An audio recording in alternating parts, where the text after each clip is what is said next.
নমস্কার, 7 week news নেটওয়ার্কে আপনাদের স্বাগত। রাজনীতিতে এখন বিশ্বজোড়া মন্দা, মানে ভালো মানুষ, শিক্ষিত মানুষ, মার্জিত মানুষ, বরং বলা ভালো প্রকৃত মানুষের অভাব। আমাদের দেশে আবার রাজনীতি একটা পেশাও, যার মানে রাজনীতি করে অর্থ উপার্জন করা যেতে পারে, সে কথা আলাদা।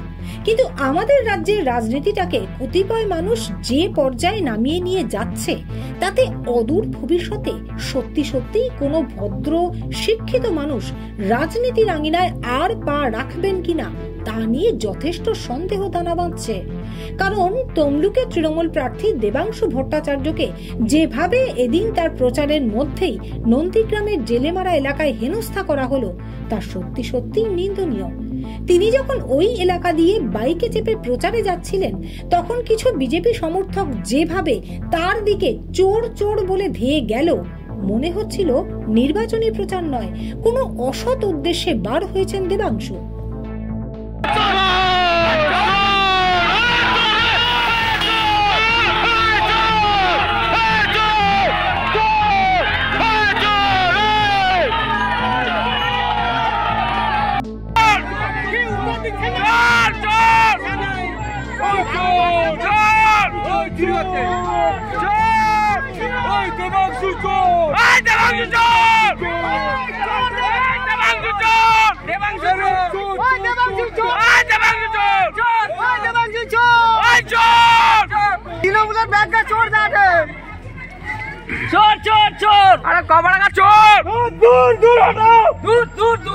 তবে শুধু দেবাংশুই বা কেন, বহরমপুরের জাতীয় কংগ্রেস প্রার্থী বিদায়ী লোকসভার বিরোধী দলনেতা অধীর রঞ্জন চৌধুরীকেও পড়তে হয়েছে এমনই পরিস্থিতিতে।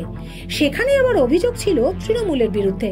সব মিলিয়ে অষ্টদশ লোকসভা নির্বাচন যেমন সব দল মিলিয়ে প্রচুর নবীন, উচ্চ শিক্ষিত, রুচিশীল মানুষকে প্রার্থী হিসেবে হাজির করেছে আমাদের সামনে, উল্টো দিকে সেই প্রার্থীদের ঘিরে এমন বিতর্ক কম উঠছে না বিভিন্ন জায়গায়, যা গণতান্ত্রিক ব্যবস্থার পক্ষে যথেষ্টই অবাঞ্ছিত বলে মনে করছেন রাজনৈতিক বিশেষজ্ঞরা। নন্দীগ্রাম থেকে মদন মাইতির রিপোর্ট, 7 উইক নিউজ নেটওয়ার্ক। আরো বিভিন্ন খবরের আপডেট জানতে হলে অবশ্যই সাবস্ক্রাইব করুন 7 উইক নিউজ নেটওয়ার্ক চ্যানেলটি, কারণ আপনাদের একটা সাবস্ক্রিপশন আমাদের কাছে অত্যন্ত মূল্যবান। জয় হিন্দ।